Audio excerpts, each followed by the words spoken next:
Once, in a village nestled among the serene mountains, there lived a wise Zen master named Kaito. People from far and wide sought his guidance on matters of the heart and mind.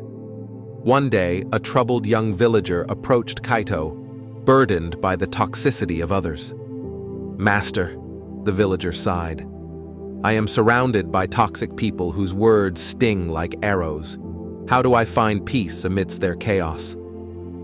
Kaito listened attentively and then led the young person to a nearby stream. He handed them a basket and said, "Fill this basket with water from the stream." Confused yet curious, the villager obeyed, but as soon as they filled the basket and lifted it, the water trickled out through the woven gaps. "I cannot carry water in this basket," the villager exclaimed. Kaito nodded and replied, "Just as the basket cannot hold water, you cannot hold on to toxicity.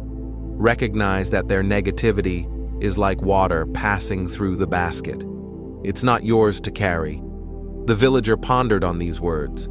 Kaito continued, "When faced with toxicity, do not resist or engage. Instead, let it pass through you like water through a basket. Remain untouched by their negativity." The young villager, enlightened by the wisdom, asked, "But how do I keep their toxicity from affecting me?" Kaito smiled gently.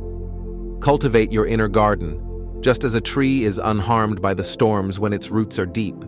Strengthen your inner resilience through meditation, self-reflection, and compassion. This will shield you from the toxic winds that blow." From that day forward, the villager practiced Kaito's teachings. They learned to let go of the toxicity that others carried, choosing not to internalize it. Instead, they focused on nurturing their inner peace, finding strength in the serenity of the mountains and the wisdom of the Zen teachings. In daily life, they applied this wisdom by practicing mindfulness, acknowledging but not dwelling on toxic interactions. They cultivated compassion, understanding that hurtful words often come from wounded hearts. And they prioritized self-care, knowing that a resilient spirit can weather any storm. In time, the toxic influence around them seemed to diminish, not because it disappeared, but because its power over the villager had faded.